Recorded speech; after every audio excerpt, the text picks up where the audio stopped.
Dans l'épisode d'aujourd'hui, nous examinons les attaques d'animaux les plus stupides jamais enregistrées. D'un pêcheur à la lance qui s'est transformé en appât à un visiteur de sanctuaire qui a appris que les barrières peuvent échouer. Mais d'abord, commençons par la banlieue de la Floride, où une cascade sur les réseaux sociaux s'est terminée de la manière la plus horrifiante possible. C'était le 15 juin 2021, dans un quartier suburbain tranquille du centre de la Floride, où un bassin de rétention bordait une nouvelle communauté résidentielle.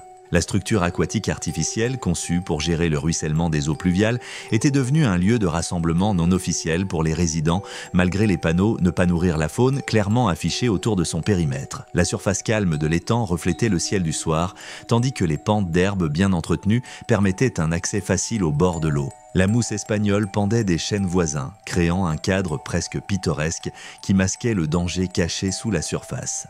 Megan Holt, une associée de vente de 23 ans, était arrivée à l'étang avec deux amis pour ce qui était devenu leur rendez-vous régulier du soir. Sa compagne, une collègue de 24 ans, connue pour chercher l'attention sur les réseaux sociaux, encourageait un contenu de plus en plus audacieux pour leurs publications en ligne. Le troisième membre de leur groupe, un livreur de 26 ans, avait un passé de décision impulsive et avait nourri l'alligator résident de l'étang avec des restes de nourriture lors de visites précédentes. Leur routine avait conditionné le grand reptile à associer la présence humaine au bord de l'eau avec un repas facile. La douce soirée de juin avait attiré plusieurs autres résidents dans la région, créant un faux sentiment de sécurité par le nombre. Alors que le trio s'approchait de l'étang ce soir-là, un bricoleur de 58 ans promenant son chien avait remarqué leurs intentions et les avait avertis à propos des panneaux affichés. Son naturel prudent et ses années de vie en Floride lui avaient appris à respecter la faune dangereuse qui habitait même les caractéristiques aquatiques suburbaines. Cependant, ces avertissements restèrent ignorés alors que le groupe se concentrait sur la capture du cliché parfait pour les réseaux sociaux. Le soleil couchant projetait de longues ombres sur l'eau, rendant difficile la détection de mouvements sous la surface. Les alligators américains sont des prédateurs au sommet qui sont restés pratiquement inchangés depuis des millions d'années. Ces puissants reptiles peuvent atteindre 14 pieds. Les alligators sont des prédateurs embusqués, capables de pousser de vitesse explosive à partir d'une position stationnaire. Ils chassent généralement en restant immobiles juste sous la surface de l'eau, avec seulement leurs yeux et narines exposés avant de se lancer sur leur proie avec une précision fulgurante. Leur queue musclée leur procure une propulsion énorme, permettant des bonds explosifs sur des courtes distances dans l'eau de plus de 3 à 6 pieds, plutôt que des accélérations soutenues à haute vitesse. L'attaque s'est déroulée avec une vitesse terrifiante. Megan s'était accroupie au bord de l'eau, se positionnant à environ 3 pieds de la surface tout en tendant de la nourriture au-dessus de l'étang. Le grand alligator mâle, mesurant environ 10 pieds de long, était resté juste sous la surface avec seulement ses yeux et ses narines visibles. Dans un mouvement explosif, le reptile a surgi en avant, couvrant les 3 derniers pieds en un instant. Ses mâchoires énormes se sont refermées sur l'avant-bras tendu de Megan avec une force écrasante, les dents dentelées pénétrant profondément dans les muscles et les os. La morsure initiale a déplacé le centre de gravité de Megan, la déséquilibrant et la tirant dans l'eau. L'alligator a immédiatement commencé son mouvement de roulade mortel caractéristique, un mouvement de rotation violent conçu pour désorienter la proie et causer des dommages tissulaires massifs. Le mouvement de rotation a déchiré les tendons, les muscles et les vaisseaux sanguins de son bras, tout en la traînant simultanément sous la surface. La force de la roulade a causé un traumatisme sévère à son articulation de l'épaule et à son bras supérieur, avec des fractures osseuses audibles au-dessus de la surface de l'eau. Alors que Megan luttait contre la prise du reptile, l'alligator a maintenu sa prise et s'est déplacé à plusieurs mètres du rivage dans des eaux plus profondes. Le roulement mortel a continué par intermittence, chaque rotation causant des dommages supplémentaires à son membre déjà mutilé. Le sang teintait l'eau autour d'eux alors que les dents de l'alligator tranchaient des vaisseaux sanguins majeurs. La combinaison d'une perte de sang sévère, du choc et de l'incapacité à maintenir sa position à la surface l'ont rapidement submergé. En quelques minutes, Megan a perdu connaissance et s'est noyée, son corps devenant mou dans les mâchoires du prédateur. L'alligator a maintenu sa prise et est resté dans l'eau plus profonde pendant plusieurs minutes, une tentative typique de submerger et de cacher une grande proie. Alors que les résidents se rassemblaient et que les premiers intervenants commençaient à s'approcher du rivage, le trouble a fait que le reptile a relâché son emprise et s'est retiré à une courte distance, restant dans la zone au lieu de fuir complètement. Les agents de la commission ont dû neutraliser l'animal avant que les plongeurs puissent entrer dans l'eau en toute sécurité pour récupérer le corps. L'incident a provoqué une enquête immédiate par la commission de la pêche et de la faune sauvage de Floride, se concentrant sur le nourrissage répété qui avait conditionné le comportement de l'alligator. Le lotissement a mis en œuvre des mesures de sécurité supplémentaires, y compris des clôtures trop plus hautes et une signalisation accrue. La famille de Meghan a publié une brève déclaration exhortant les autres à respecter les consignes de sécurité pour la faune et à éviter de nourrir les animaux sauvages. La couverture médiatique locale a déclenché des débats sur le développement urbain à proximité des habitats naturels et la responsabilité des communautés d'éduquer les résidents sur les dangers de la faune. L'histoire de Meghan Holt était un rappel tragique de la rapidité avec laquelle un alligator peut frapper lorsque le nourrissage de la faune brise les barrières naturelles. Pour Tyler Garrison, ce n'était pas un étang de banlieue qu'il entrait, mais les eaux troubles d'une crique de la côte du Golfe, où sa décision de garder les poissons saignants près de son corps attirerait quelque chose de bien plus dangereux.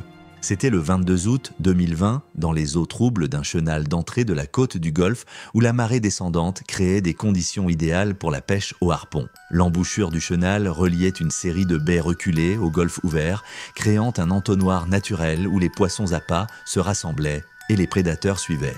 La visibilité dans l'eau saumâtre dépassait rarement 6 mètres, et le fort courant de marée transportait les odeurs loin en aval, le long de la chute sous-marine qui marquait les eaux plus profondes. Le soleil de fin d'après-midi ne pénétrait que les couches superficielles, laissant les profondeurs enveloppées d'une sombre obscurité verte. Tyler Garrison, un ouvrier du bâtiment de 28 ans, avait prévu ce voyage de pêche sous-marine avec son camarade de plongée, un charpentier de 31 ans connu pour son approche trop confiante de la chasse sous-marine.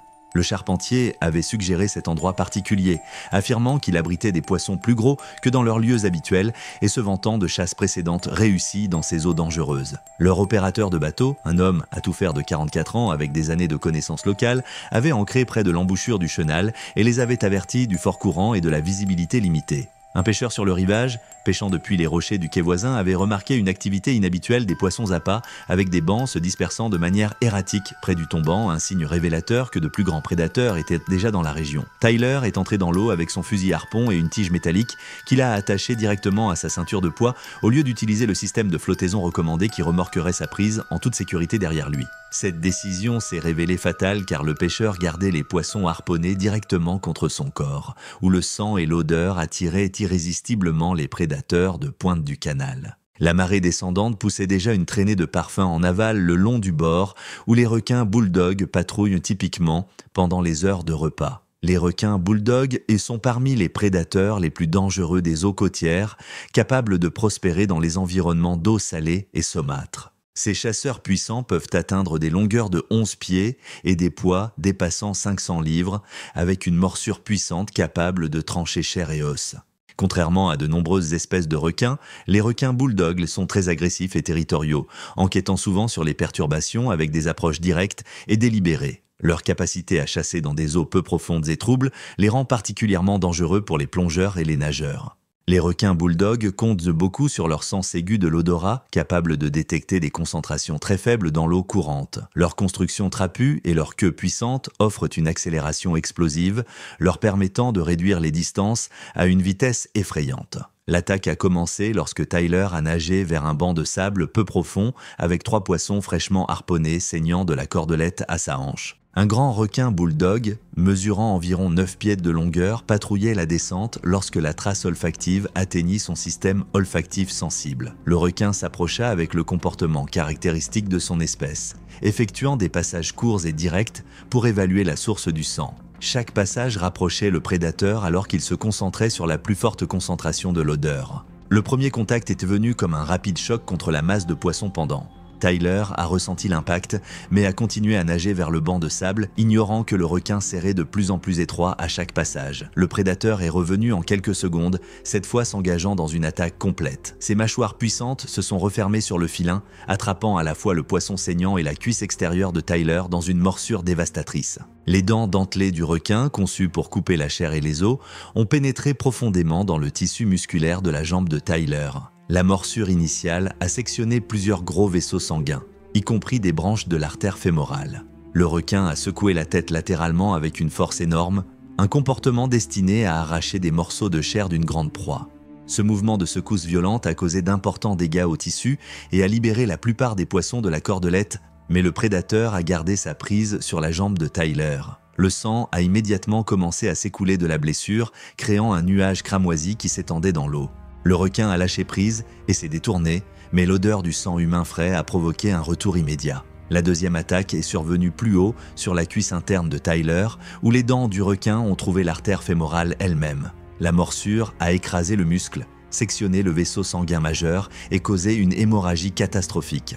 Le corps de Tyler est entré en état de choc alors que la perte de sang atteignait des niveaux critiques. L'eau chaude du golfe autour de lui est devenue rouge alors que sa vie s'écoulait à travers les blessures massives. Sa capacité à nager efficacement a disparu en quelques instants alors que la faiblesse le submergeait. Le requin, après avoir infligé des dégâts mortels, a disparu dans les profondeurs troubles sans reprendre contact. Le conducteur du bateau a repéré le sang dans l'eau et s'est immédiatement dirigé vers l'emplacement de Tyler, mais les dégâts étaient déjà irréversibles. Malgré un transport rapide vers la rive et une intervention médicale d'urgence, Tyler a succombé à une perte de sang massive avant d'atteindre l'hôpital. L'attaque n'avait duré que moins de 2 minutes, mais la précision du requin Bulldog à cibler les principaux vaisseaux sanguins a rendu la survie impossible. L'incident a incité les opérateurs de plongée locaux à revoir les protocoles de sécurité pour la pêche sous-marine, en mettant l'accent sur les techniques appropriées de corderie et les procédures de système de binôme. La famille de Tyler a publié une déclaration appelant à une meilleure éducation à la sécurité face aux requins dans les eaux du Golfe. L'attaque a souligné les dangers particuliers de la pêche sous-marine dans des environnements à faible visibilité où les prédateurs peuvent s'approcher sans être détectés. L'incident mortel impliquant Tyler Garrison illustre les conséquences dévastatrices qui surviennent lorsque des mesures essentielles de sécurité de plongée sont abandonnées dans des eaux grouillantes de requins. Brooke Landon a fait face à un danger d'une toute autre nature, non pas de la part des prédateurs océaniques, mais de ce qui semblait être une barrière fiable dans un sanctuaire faunique qui, en fin de compte, n'a pas fourni la sécurité qu'elle pensait recevoir. C'était le 8 novembre 2019 dans une installation animale privée en bord de route nichée dans les collines rurales de l'Asie du Sud-Est où des félins exotiques étaient gardés dans des enclos vieillissants pour la visite des touristes. L'installation fonctionnait avec une supervision minimale se basant sur les frais d'entrée des routards en quête de rencontres rapprochées avec la faune dangereuse. L'accès après les heures d'ouverture était mal contrôlé, avec peu de barrières publiques et un éclairage inadéquat, créant des dangers pour la sécurité. Les enceintes principales étaient constituées de clôtures en mailles de chêne avec un espacement suffisamment grand pour qu'une patte de grand chat puisse passer à travers. Brooke Landon, une coordinatrice marketing de 25 ans en voyage de randonnée, était arrivée avec son compagnon de voyage, un travailleur de l'hôtellerie de 27 ans connu pour rechercher des expériences palpitantes et un contenu dramatique sur les réseaux sociaux. Le compagnon avait poussé à des opportunités photos de plus en plus audacieuses tout au long de leur périple, repoussant les limites à chaque arrêt touristique. Leur chauffeur de charter, un patient local de 41 ans, a attendu dans le parking tout en exprimant des inquiétudes concernant leur plan d'exploration après les heures d'ouverture. Un gardien de 63 ans avait précédemment dirigé les visiteurs à rester derrière les barrières publiques, mais ces avertissements ont été ignorés alors que l'établissement se préparait à fermer. L'installation abritait plusieurs grands félins, y compris une tigresse adulte qui avait arpenté sans cesse le périmètre de son enclos. La tigresse avait montré une agitation croissante toute la journée alors que les visiteurs se rassemblaient près de sa clôture et l'approche de l'heure du repas du soir avait aiguisé ses instincts de prédatrice. La barrière de sécurité était conçue pour maintenir les visiteurs hors de portée des animaux, mais sa faible hauteur la rendait facile à franchir pour ceux qui cherchaient un contact plus proche. Les tigres sont les plus grands félins sauvages du monde. Les femelles adultes pèsent jusqu'à 350 livres et possèdent une force et une agilité incroyables. Ces prédateurs, au sommet de la chaîne alimentaire, ont évolué comme chasseurs solitaires, équipés de griffes rétractiles de 10 cm et de dents canines mesurant plus de 5 cm. Les membres antérieurs d'un tigre sont incroyablement puissants, capables de délivrer des coups avec suffisamment de force pour casser des os et traîner des proies pesant plusieurs centaines de livres. Leurs instincts de chasse sont déclenchés par le mouvement et ils possèdent des réflexes rapides comme l'éclair qui leur permettent de frapper avec une précision mortelle. Les tigres en captivité développent souvent des comportements territoriaux accrus, devenant de plus en plus agressifs envers les menaces perçues. L'attaque s'est déroulée avec une vitesse dévastatrice lorsque Brooke a franchi la barrière publique et s'est positionnée contre la clôture principale pour une photographie dramatique. La tigresse, mesurant plus de 8 pieds de long, avait suivi son mouvement depuis l'intérieur de l'enclos. Alors que Brooke s'appuyait contre le grillage pour ajuster sa pose, les objets décoratifs sur ses vêtements oscillaient à portée du tigre. Le tigre a bondi en avant avec une puissance explosive, accrochant les vêtements et l'avant-bras de Brooke à travers le grillage avec sa massive patte avant. Les griffes de 10 cm ont pénétré profondément dans la chair et le tissu, créant de multiples plaies par perforation le long de son bras. La force incroyable du tigre a immédiatement attiré Brooke contre la clôture, la piégeant contre la barrière de mailles de chêne. Le prédateur a déplacé sa prise, serrant ses puissantes mâchoires autour du bras de Brooke près de l'épaule. Les dents canines du tigre, conçues pour écraser les os et sectionner les principaux vaisseaux sanguins, ont pénétré à travers le muscle et dans la capsule articulaire. la force de la morsure, mesurant plus de 450 kg par centimètre carré, a causé des fractures immédiates de l'humérus et des dommages sévères au réseau vasculaire de l'épaule. La tigresse a maintenu sa prise tout en secouant sa tête massive d'un côté à l'autre, un comportement naturel utilisé pour soumettre les proies en difficulté. Ce mouvement violent a traversé les tendons, les muscles et les principales artères de l'épaule et du bras supérieur de Brooke. Le sang a commencé à couler librement de multiples plaies punctiformes alors que les dents du tigre sectionnaient l'artère brachiale et endommageaient les tissus environnants. Le tigre a continué à mordre et écraser le membre piégé à travers la clôture. La pression continue des puissantes mâchoires a causé une destruction progressive des tissus et une hémorragie interne massive. Les griffes du tigre, toujours enfoncées dans son bras et son torse, ont créé des blessures supplémentaires qui ont contribué à la perte rapide de sang. La lutte a duré moins de 2 minutes alors que le tigre gardait le contrôle. La combinaison d'une force de morsure écrasante, de dommages artériels et de multiples blessures par perforation a provoqué une chute rapide de la pression artérielle de Brooke. Le choc s'est installé alors que les systèmes de son corps commençaient à se fermer en raison du traumatisme massif et de la perte de sang. Le personnel de l'installation est arrivé en quelques minutes, mais le tigre a refusé de desserrer son emprise. Ce n'est qu'après plusieurs tentatives que pour distraire l'animal qu'elle a finalement lâché prise et s'est retirée. À ce moment-là, Brooke avait perdu connaissance à cause d'une grave perte de sang et d'un traumatisme. Les secours ont transporté Brooke à l'établissement médical le plus proche, mais la gravité de ses blessures s'est avérée fatale. La combinaison de dommages artériels, de fractures osseuses et de destruction massive des tissus avait provoqué un choc irréversible et une défaillance organique. Elle a été déclarée morte peu après son arrivée. L'incident a déclenché une enquête immédiate par les autorités locales portant sur les barrières de sécurité inadéquates et le manque de supervision des installations. Les organisations internationales de protection des animaux ont demandé des réglementations plus strictes concernant les interactions touristiques avec la faune dangereuse. La famille de Brooke a publié une déclaration exhortant les voyageurs à se renseigner sur les normes de sécurité dans les installations d'animaux exotiques. Le cas tragique de Brooke Landon sert de rappel brutal que des barrières fragiles séparant les visiteurs des prédateurs en cage peuvent transformer ce qui devrait être une simple photo en une tragédie mortelle. Le destin d'Ethan Crowe, cependant, n'a pas été scellé par une infrastructure défectueuse. Au lieu de cela, c'était son choix d'ignorer les protocoles fondamentaux de safari qui lui a finalement coûté la vie. C'était le 14 mai 2022 dans un parc safari en voiture renommé en Afrique du Sud où les visiteurs pouvaient observer la faune depuis leur véhicule le long des routes désignées. La vaste savane du parc abritait de nombreuses fiertés de lions habitués aux véhicules touristiques. Des panneaux clairs avertissaient les visiteurs de garder les fenêtres fermées et les portes verrouillées en tout temps, avec des gardes forestiers renforçant ces règles de sécurité essentielles à la porte. Le soleil de fin d'après-midi projetait de longues ombres sur la prairie alors que les derniers groupes de touristes de la journée traversaient les sections des prédateurs. Ethan Crowe, un développeur de logiciels de 32 ans en vacances, était entré dans le parc avec son passager, un freelance de 29 ans connu pour enfreindre les règles de manière décontractée et rechercher les photos parfaites pour les réseaux sociaux. Le freelance avait encouragé des rencontres plus rapprochées tout au long de leur aventure en Afrique, en écartant les protocoles de sécurité comme étant trop prudents. Un garde du parc, un ranger ferme de 52 ans avec des décennies d'expérience, avait personnellement répété les règles concernant les fenêtres à chaque visiteur en soulignant les conséquences mortelles de l'exposition. Derrière eux, un professeur prudent, voyageant avec sa famille, avait remarqué leur comportement de conduite erratique autour des animaux. La troupe qu'ils ont rencontrée comprenait un lion mâle dominant avec plusieurs femelles se reposant sous un acacia à environ 100 pieds de la route. Le mâle massif, pesant plus de 400 livres, avait observé les véhicules avec l'indifférence typique des félins. Cependant, le comportement de la troupe a changé lorsque le véhicule d'Ethan s'est approché et s'est arrêté à environ 5 mètres des chats au repos, enfreignant ainsi les consignes du parc et les plaçant à portée d'attaque des lions.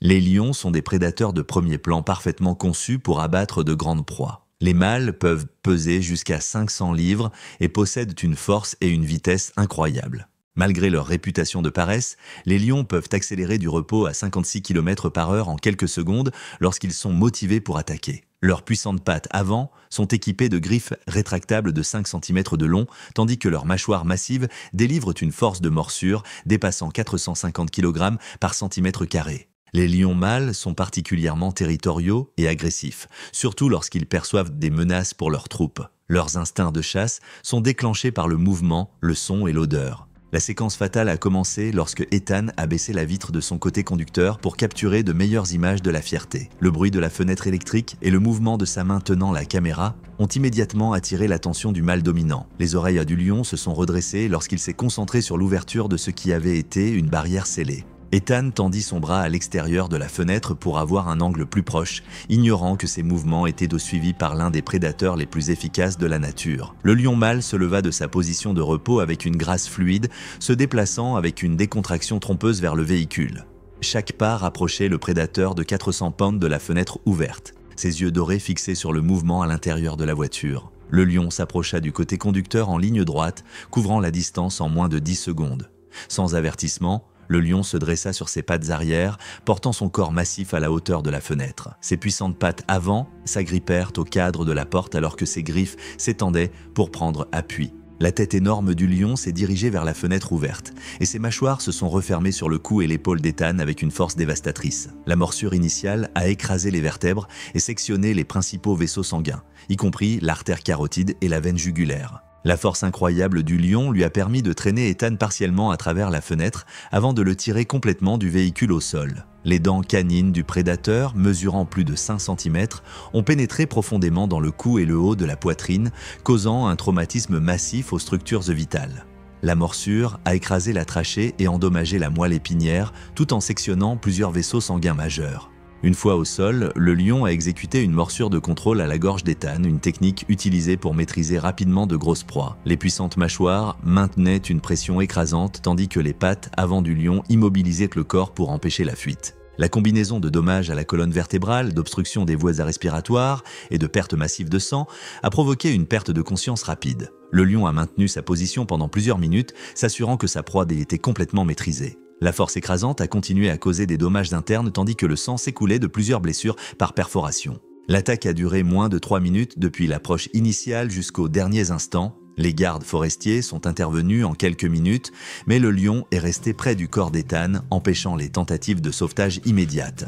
Ce n'est qu'après que les gardes forestiers ont utilisé des véhicules et du bruit pour éloigner le lion qu'ils ont pu atteindre la victime. Le personnel médical d'urgence est arrivé rapidement, mais les blessures d'Ethan étaient incompatibles avec la vie. La combinaison d'un traumatisme spinal, de dommages aux voies respiratoires et d'une perte de sang catastrophique avait causé la mort en quelques minutes après l'attaque initiale. L'incident a conduit à une révision complète des protocoles de sécurité du parc et des programmes d'éducation des visiteurs. Une signalisation améliorée et des briefings de sécurité obligatoires ont été mis en place. La famille d'Ethan a publié une déclaration soulignant l'importance de suivre les règles de sécurité concernant la faune et de soutenir les efforts de conservation malgré la tragédie. L'histoire d'Ethan Crow a prouvé que les règles de sécurité existent pour des raisons de vie ou de mort avec des prédateurs de pointe. Pour Jenna Carlyle, le danger ne venait pas de la savane ouverte, mais d'un sanctuaire apparemment sécurisé où des prédateurs intelligents coordonneraient une attaque imparable. C'était le 17 avril 2018, dans un sanctuaire de primates en Afrique de l'Est, où des chimpanzés sauvés vivaient dans de grands enclos conçus pour offrir un habitat naturel tout en garantissant la sécurité des visiteurs. Le sanctuaire utilisait un système à double barrière avec une zone tampon restreinte entre la promenade publique et l'enclos principal clairement indiqué par des panneaux d'avertissement. L'installation abritait plusieurs troupes dans des enceintes spacieuses, entourées de clôtures renforcées. Une section compromise dans la barrière principale avait développé un écart de la largeur de la main que les équipes de maintenance n'avaient pas encore réparé. Jenna Carlyle, une diplômée en sciences de l'environnement de 26 ans, était arrivée dans le cadre d'une visite éducative axée sur la conservation des primates. Elle était accompagnée par un étudiant bénévole de 22 ans chargé de rappeler aux visiteurs les zones tampons et les protocoles de sécurité. Leur guide, un spécialiste de l'écotourisme de 47 ans connu pour suivre strictement les procédures, conduisait un autre groupe dans une section différente lorsque l'incident s'est produit. Un agent de sécurité vigilant de 35 ans effectuait une patrouille périmétrique depuis la guérite, ignorant qu'un visiteur avait franchi la barrière secondaire. La troupe que Jenna a rencontrée se composait de 7 chimpanzés adultes, y compris plusieurs grands mâles et femelles qui montraient une agitation croissante à mesure que les visiteurs se rassemblaient près de leur enclos. Ces chimpanzés avaient été sauvés de situations traumatisantes et conservaient des comportements défensifs accrus envers les humains. L'horaire du repas de l'après-midi avait été retardé, ce qui ajoutait à leur agitation. L'écart dans la clôture principale avait été créé par une pression répétée des chimpanzés testant la barrière. Les chimpanzés comptent parmi les primates les plus puissants de la planète, les mâles adultes ayant une force 5 à 7 fois supérieure à celle des humains. Ces animaux intelligents pèsent jusqu'à 150 livres et mesurent plus de 4 pieds de haut, avec des bras incroyablement longs qui offrent une portée et un levier exceptionnels. Leurs mains sont équipées de pouces opposables et de doigts capables d'exercer une force de préhension écrasante, tandis que leurs dents canines peuvent atteindre jusqu'à 2 pouces de long. Les chimpanzés sont des animaux très sociaux, qui coordonnent des attaques lorsqu'ils se sentent menacés, avec plusieurs individus travaillant ensemble pour maîtriser les menaces perçues. L'attaque a commencé lorsque Jenna a escaladé la deuxième clôture pour récupérer un objet personnel tombé dans la zone tampon interdite. Son mouvement a immédiatement déclenché des réactions agressives de toute la troupe qui s'est rassemblée devant la première ligne de clôture avec une agitation croissante à mesure qu'elle s'approchait de la section de barrière compromise. Le premier contact a eu lieu lorsque le plus grand mâle chimpanzé a saisi la manche de Jenna à travers l'ouverture, utilisant sa puissante prise pour tirer son bras contre le filet. En quelques secondes, d'autres membres de la troupe ont rejoint l'attaque. Un deuxième chimpanzé lui a attrapé les cheveux tandis qu'un troisième s'accrochait à son autre bras, créant plusieurs points de contrôle qui empêchaient toute évasion. L'attaque coordonnée s'est intensifiée alors que d'autres chimpanzés passaient à travers l'ouverture pour attraper des vêtements et de la peau exposée. Leurs mains puissantes déchirèrent le tissu et la chair, tandis que de longs doigts trouvaient prise sur ses membres et son torse. Les chimpanzés l'ont tiré plus près de la clôture, amenant plus de son corps à la portée de leurs mains agrippantes et de leurs dents claquantes. L'attaque de la troupe s'est concentrée sur les zones cibles typiques des chimpanzés, avec plusieurs animaux mordant simultanément ses mains, son visage et ses bras. Leurs dents canines de 5 cm ont percé la peau et les muscles, créant des blessures profondes qui saignaient abondamment. La force incroyable de préhension des chimpanzés a écrasé les os de ses mains et de ses doigts, tandis que les mouvements de traction coordonnés ont causé de graves dommages aux tissus de son haut du corps. Alors que l'attaque se poursuivait, les chimpanzés maintenaient leur emprise, tout en infligeant des morsures et des coups répétés. Leur intelligence leur permettait de coordonner l'assaut, certains animaux la maintenant en position pendant que d'autres infligeaient des dégâts. De multiples morsures ont sectionné des vaisseaux sanguins majeurs dans ses bras et son cou, provoquant une perte de sang rapide qui l'a rapidement conduite à un état de choc. L'attaque soutenue, avec la participation simultanée de 7 chimpanzés adultes, a causé des traumatismes massifs à travers plusieurs systèmes corporels. Des blessures par perforation profonde causées par des dents canines ont endommagé des structures vitales, tandis que de puissantes mains ont écrasé des os et déchiré des tissus mous. La combinaison de multiples blessures artérielles et la destruction sévère des tissus ont causé une perte de sang catastrophique. L'assaut a continué pendant plusieurs minutes jusqu'à l'arrivée du personnel de sécurité qui a utilisé des pétards et des tuyaux d'arrosage pour éloigner la troupe de la clôture. Au moment où ils ont pu extraire Jenna de la barrière en toute sécurité, elle avait perdu connaissance en raison de la perte de sang sévère et du traumatisme. Les secours ont transporté Jenna à l'établissement médical le plus proche, mais l'étendue de ses blessures était fatale. La combinaison de multiples lésions artérielles, de destruction sévère des tissus et de perte de sang massive avait entraîné un choc irréversible et une défaillance des organes. Elle a été déclarée morte peu après son arrivée, malgré des efforts de réanimation intensifs. L'incident a déclenché une enquête immédiate par les autorités locales et les organisations internationales de protection des primates, en se concentrant sur l'entretien des barrières et les protocoles de sécurité des visiteurs. La section de clôture compromise a été immédiatement réparée et des mesures de sécurité supplémentaires ont été mises en œuvre. La famille de Jenna a publié une déclaration soutenant la mission de conservation du sanctuaire tout en demandant des normes de sécurité renforcées. L'histoire de Jenna Carlisle a démontré comment même les installations de conservation bien intentionnées peuvent devenir mortelles lorsque les barrières de sécurité échouent et que des attaquants intelligents et coordonnés coordonnent des attaques. Merci d'avoir regardé. Vous voulez regarder plus? Cliquez sur votre écran maintenant, bien maintenant.